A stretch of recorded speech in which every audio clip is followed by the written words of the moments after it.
In this session, we're going to start a series in which we talk about why you should use WordPress. This isn't going to be a comparison of WordPress against other software, but rather what makes WordPress inherently good in and of itself. One of my favorite things about it is its very accessibility. It's available to anyone and everyone, and they can do anything they want with it. We say that WordPress is free, but that means two different things. One is financially. It doesn't cost any money. You may have it. But the other meaning is like the freedom of speech. The software itself is free to grow and change, and you are free to change it, to give it away, and do anything you want with it. We're looking here at WordPress.org, where you would get WordPress if you wanted it. And if we click About, and then go down here to Philosophy, right down at the bottom, it says there's a Bill of Rights. You have the freedom to run the program for any purpose. You have the freedom to study how the program works, to change it, and make it do what you wish. You have the freedom to redistribute, so you can give it away. And you have the freedom to distribute copies of your modified versions to others. So if you know how to change WordPress, you could change it, make it something new, and give it away. This freedom is one of the things that makes it so prevalent and available. Anyone who wants it can have it, and so it ends up just about everywhere. Right now, WordPress runs about 20% of the entire World Wide Web. That's a lot of space, and it means it's going to be around for a while and be very strong. Another great perk about WordPress is that it can run just about anywhere. Let's take a look at the Wikipedia entry for WordPress. You can see here that version 0.7 came out in 2003, and there have been fairly regular releases ever since. In 2011 alone, there were 3 releases, 2 in 2012, 3 in 2013, and at the time of this video, there's another one coming out in just a couple weeks. 3.9 will be out on April 1st, and I'm not fooling. It's not always the case, but in this case, age means that there's a great deal of refinement. People have been working on this for years, making it smoother and easier to use, adding in features that people need as the web grows and changes, and making it more secure. In the coming videos, we're going to take a look at some of the specific things that make WordPress great, like plugins and themes, security, SEO, etc. The next reason I'm going to give you about why you should use WordPress is that it's ridiculously easy to use. At its core, it's a blogging platform, so it's like a journal. You want to make entries, you want them to be dated, you'd really like for them to be organized by category or topic or tag or something, so that you can easily find them. Here's the front of my blog, and I'm going to do a blog post. This is the admin. There's a section called Posts. Here are the 2 posts I have so far, and I'm going to make a new one. Here I'll put in a title, and here I can type my blog post. First, take a look right here, right above. It's already created a URL for this post, and it's a very memorable one. Google loves this kind of URL. People like it because they can remember where it is. Now this area where you can type your post is called WYSIWYG. What you see is what you get. It's very much like using Microsoft Word. You just type.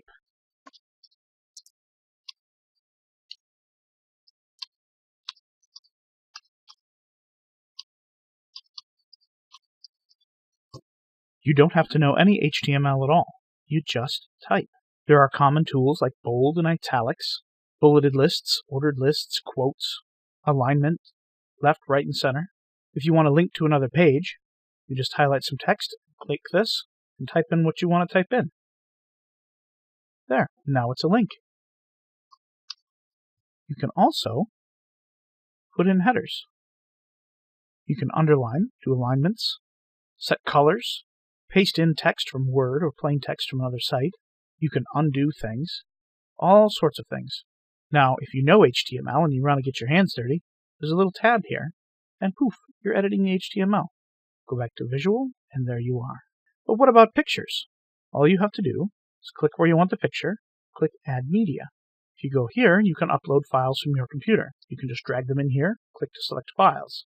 I've already uploaded some, and here they are. So I'm going to choose this one. I can give it a title,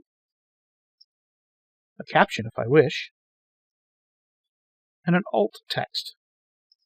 This is good for search engines or blind people who can't see the picture. I can choose an alignment from my image. I can choose to link the image to itself, or page, or someplace else altogether, or nothing. And what size? When you upload a picture, WordPress automatically creates some sizes for you, so that you can go ahead and upload a really big one, which you can see here as full size, but choose to use a smaller one in your post. And there we are. And there's even my caption. Now over here is categories. There, I just added a brand new category, and this is available on my entire website, just like that. Tags work the same way. I could attach a featured image, which could be associated with this post, but not necessarily in the post. But I'm not going to do that right now. I hit publish, and I have a new post. Let's go back to the front end of our website, and there it is. Now this is the archive page. It lists multiple past posts, but I can click on the title, and there's the single post. Now you'll note in that whole process, I didn't really do anything very techy at all. I was able to simply put content on my website, and that's one of the great things about WordPress. Now that was just posts. It's also possible to do regular pages. So you can create pages for your website. And this is accomplished in exactly the same way as posts. It's just as easy. Pretty much everything in WordPress is just as easy. It's built with you in mind. On just about every page in the entire admin, there's a Screen Options tab, which gives you some options for this page. Additionally, there's a Help tab that helps you know how to use this page. So there's great inline documentation through the entire process. As a user, you don't want to spend a lot of time working on your website. You don't want to spend a lot of time building your website. You want to work on your content. You want to work at what you're trying to say, what you're trying to present to people. That's one of the reasons why you should use WordPress, because that's what it's built for. In this session, we're taking a look at another reason why you should choose WordPress, and that reason is plugins. Everybody knows that WordPress is blogging software. You can make posts, like a journal, right? Well, with plugins, WordPress can be so much more. We're looking here at wordpress.org/plugins, and right here you can see that they have 29,857 plugins available. These are all free, and this is not the only site that has plugins. There are many other sites that offer both free plugins and plugins for sale. The ones for sale often have much better support and can do more things. Let's take a look at what kinds of things plugins can do. These are tags that are attached to plugins, sort of to help sort them. Here we have e-commerce, 329 topics. Spell it a little differently, you have 276 more. Then we have social and social media. We have newsletters, Facebook, calendars, advertising in several different ways, Amazon, analytics, anti-spam. There are security plugins, photo plugins, pretty much everything you can possibly think of. If you want to do it with your website, there's almost certainly a plugin for it. And if there's not, making a plugin isn't very hard, and there are people all over the world that would be happy to help you make a plugin, given a little cash, or maybe even some pizza. This is all great, but how do you get these plugins, and how do you put them on your site? Well, you could download them directly from this site, but it's easier to do directly from in WordPress. This is the administration page, and over here is the plugins area. And here are mine. Now let's say I want to add a forms plugin, because I want a contact form. I click Add New, I type in Contact Form, and we found 1,206 of them. Contact Form is at the top, obviously. My favorite is called Contact Form 7, and I know that because I searched around on the internet, and I've used it before, so I'm actually going to search for that specifically. This is the kind of thing you would learn from community, and we'll talk about the WordPress community in another video. So right there's my plugin. I click Install, I say OK, and now it's installed. I click Activate, and now I have a new plugin. Just like that. I didn't have to download it from WordPress.org. I didn't have to unpack it or run any kind of fancy installer. It just took care of it. Updates are pretty easy too. Whenever there's a new version of your plugin, WordPress itself will tell you in a variety of ways. There's a little 1 right here. Under Dashboard, it says there's 1 update.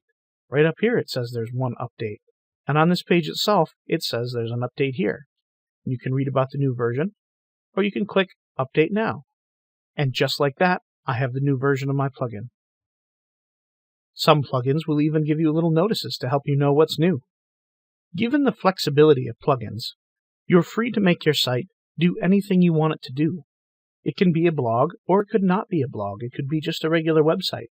It could be a gallery for your art. It could be a gallery for your music. It could be a sales point for your store. Anything you can think of, you can add to WordPress to make it do exactly what you want. And that is incredibly powerful. In this session, we're going to look at another reason why you should choose WordPress. And this reason is the themes. What does a WordPress site look like? The actual secret is that it doesn't look like anything, but it also looks like everything. You can make your site look like anything, and they don't all look the same. Occasionally, people will say, oh, you can tell it's a WordPress site because they all look the same, but they don't actually. Let's take a look at some good examples. This site is running WordPress. This is for the New York Times Company. This site is also running WordPress. They look completely different. They have different functionality. This site is also running WordPress. And it doesn't look anything like the others. I actually had a hand in building this particular website. It was a lot of fun, and it wasn't that hard. We're looking here at the WordPress.org themes directory. And here it says there are 2,371 themes. These themes are all free. You can download any one of them and just put it on your site and use it. In addition to these free themes, there are many, many commercial themes that cost money. Some of them don't cost very much at all. Some of them are quite expensive because they're very cool. This page is on WordPress.org and lists some sites that sell themes, and there are quite a lot of them, as you can see. An advantage to a commercial theme is that it usually comes with good support, so that if something goes wrong, you can get a hold of someone and they can help you. That doesn't mean there isn't support for the others, but if you pay for the theme, you're more likely to get support. The Theme Foundry is a site that sells themes. They actually build them themselves, and they have some pretty good variety. Let's take a look at this one to see what the price might be. This one is $79, but as you can see, it looks really slick, and if you're a photographer, it can be really advantageous to you. And it's only $79. If you paid a theme developer to build you something custom, it could be thousands and thousands of dollars. Let's take a look at how themes work. Right here under Appearance is Themes. These are the themes I have installed. Right here is a great big button to add a new theme. Now this is actually a search interface for all the free themes at WordPress.org. So you can filter by keywords, or you could just type something in. I'm going to type in gallery and see what I get. There's a nice looking one. I click Install Now, and I can live preview it to see what my site would look like if I did use it. Now, I don't have a whole bunch of photos on my site right now, so it's kind of boring, but I could. Let's just go ahead and activate it. There, now I have an entirely new look for my site. With over 2,700 free themes, you could have a brand new theme every day for an awfully long time. Your readers might hate you, but you could do it. Many themes can often be customized within themselves. You can set different colors for your fonts or your header. You can upload different graphics for your header and your logo and your footer, all that kind of stuff. You're not stuck with a site that looks just like somebody else's, even if you're running the same theme as them. Your options for the look and feel of your site are very, very numerous. And if you need to, you can either build your own theme, or you can hire a developer to build something completely custom, or even hire a developer to slightly modify one, so that it's unique from everybody else in the world, but you're not paying thousands of dollars for a new theme either. The world of WordPress theming is really very exciting, because they're so different. You can have a different look and feel anytime you want, and you can have a different look and feel from everybody else, and it's very easy. Another great reason to use WordPress is its excellent user management. There are really two different ways to look at this. One is from the viewpoint of a site managed by multiple people. Another is from the viewpoint of a site with multiple users logged in. Let me show you what I mean. I have 2 users right now. I'm going to go to Add New. We're going to go right to the bottom, and I'm going to show you the roles. First role we're going to look at is subscriber. A subscriber is somebody who can log into your website, change their own password, really not do anything else besides comment and read. But why would you want to do this? A variety of reasons. One is that it makes it a lot easier for them to comment on your site. And if you get a lot of comments, your users will appreciate this, because then they don't have to fill out all their information every time they comment. They can just start typing their comments, and away they go. Another is for excellent tracking. You can know a lot about your users when they're logged in. You can see where they go, what they do, how long they're there, all that kind of stuff. If these things are important to you, WordPress makes it very easy to access that information. But let's look at the other 4 options here. Administrator, I'm not going to talk too much about. This is just somebody who can manage your site. But let's look first at contributor. A contributor can create content but not publish it. This is for somebody that you want to create content for your site, but you don't necessarily trust them to publish it before taking a look at it. Next is author. An author is someone who can publish their own content.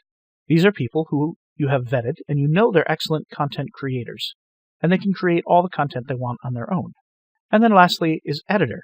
An editor can edit, publish, delete content from any other user, which is exactly what an editor does. An editor reviews content, adjusts it where needed, and then publishes. But what's great about this is that you can have as many of these as you need to. So imagine you're setting up a news department. You might have 1 or a couple editors, you might have a whole bunch of authors, and you may have an army of interns who are contributors. And they're all creating content, all at the same time. The editors can manage this content, publish it, move it around, rename it, recategorize it, whatever they need to do. Additionally, out on the front end, WordPress automatically creates custom pages for authors. Once content is published, it treats everyone as an author on the front end. So a contributor will look like an author because their content has been published by the editor. So you end up with profile pages, and you can have images and descriptions and Twitter handles and email, and then a link to all of their content. So if you have a site with multiple contributors, WordPress can make it incredibly easy to allow each of them to do the things they need to do while keeping an excellent division of permissions, so that authors can't mess up each other's work, contributors can't just publish stuff willy-nilly, and editors can do whatever they need to the content on the site. All of this comes right out of the box with WordPress. It just works. So if you're considering a site with multiple contributors, I highly recommend WordPress for this. Next up in our series of Why WordPress, we're going to take a look at some mobile apps. There are 3 mobile apps for WordPress. They all do pretty much the same thing. There's one for iOS, one for Android, and one for BlackBerry. These apps allow you to manage your WordPress site right from your mobile device. This could be your iPad or your phone or your Android tablet. Let's take a look at some of the options here. Here's a screenshot of the Android app, and their most recent blog post has an excellent rundown of some features. Let's take a look. There's a new reader. It allows you to read posts on your own blog as well as other blogs. The latest version has a new setup interface. There's some great UI improvements. And then, this is really exciting, there's a bunch of new media options. WordPress has an excellent media library. It can also do things like galleries and playlists for audio and video. The latest version of the mobile app allows you to use these things. You can upload images directly from your device to your media library, create galleries, and then manage the images that are on your site. You can manage their titles, alt tags, descriptions, captions, and all that sort of thing. Also, built right into your device, you can see stats for your site. That's pretty exciting. We can also do excerpts, and there's good Picasa support, so if you're a Google user and you use Picasa for your images, it's very easy to upload and manage them that way. The 3 posts I just looked at have all come since last August.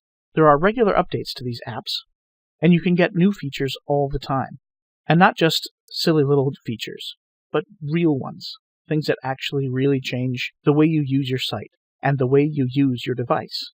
If you're someone who primarily accesses the internet on your mobile device, these apps can really change the way you use your website.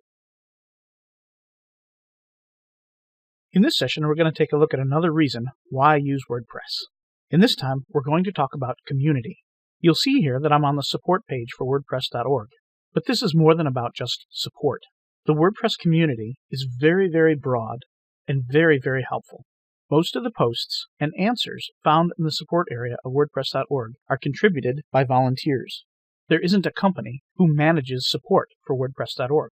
This is smart people, knowledgeable people around the world answering questions. You'll see here there's a list of forums.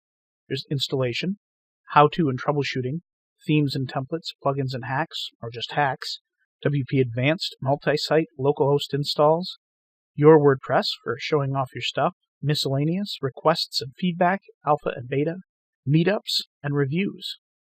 In installation alone, there are 44,282 topics with 171,000 posts. How-to and troubleshooting has over 1.5 million posts. Plugins and hacks has over 1.8 million. That's really incredible. And it's very rare indeed that you post a question here and you don't get a response. There's another way to look at these forums, though. If you go to a specific plugin, you'll find that there's a support tab on all of them. When you click it, it goes to the normal WordPress support forums, but it pulls out by tag topics only for this plugin. So you can look at just the support area for any given plugin or theme. You can see here how old these posts are, how many responses they have, and who the last poster was. This is really, really handy. In addition to the support area, there's also a worldwide community of meetups. Meetup.com facilitates meetups of any type, not just technology or even just WordPress. However, Automatic volunteered to pay the fees of any WordPress meetup group that uses meetup.com. As a result, there are an awful lot of them. I picked a central city and then chose any distance. And if we scroll down, you can see that there are a whole bunch. There's Ottawa, Lahore, Vancouver, Orlando, Colorado Springs, Central Kentucky, Adelaide, North Jersey, San Antonio, Phoenix, Ventura, Atlanta, Nice, Kolhapur, Barcelona, North Denver, and I can just scroll and scroll and scroll. Chances are really high that there's a meetup near you. Meetups are really great for getting to know other people who use WordPress. And they might have more knowledge than you, but they might have less, and you can help them. And always, you come away from a meetup with more knowledge than you had, even if you're the one that did the teaching. I highly recommend you find a meetup group and join it. Post Status is a news site all about WordPress. It's run by Brian Krogsgaard, and he keeps an eye on the WordPress community at large and reports on what's interesting and new. I've found this to be a really valuable resource. Additionally, Brian goes to a lot of WordCamps, and if you find out which ones, you can go and meet him. He's a really nice guy. WP Tavern is another WordPress site. This one is owned by Matt Mullenweg, the creator of WordPress. However, the contributing writers are Jeff Chandler, Marcus Couch, and Sarah Gooding. Jeff's been running this site for a long time, long before Matt bought it, and he's done a really great job. These folks also go to WordCamps. Another great community resource are WordCamps. A WordCamp is a conference, usually a weekend, often starting Friday, ending Sunday, and it's a pretty standard conference with sessions where people talk about how to use WordPress, how to build WordPress, how to make it more awesome, how to use it better. These also happen all over the place, and you can almost certainly find one near you. Let's take a look at upcoming WordCamps. There's Mumbai in India, Sweden, Minnesota, Austin, Sheffield, Bratislava, North Canton, Ottawa, Zurich, Nashville, Stamford, Wellington, Miami. I'm actually going to be at Miami. There's Charleston, one in Brazil, Copenhagen, Tel Aviv, Asheville. It just goes on and on and on. And then over here on the right are planned WordCamps that haven't even gotten a date set yet. These are tremendously valuable as well. Not only will you learn things from the sessions, you'll meet people. You'll make friends. You'll find people who know things that you need, and you'll find people that need things that you know. Once you get embedded in the community, WordPress is a wonderful place to hang out.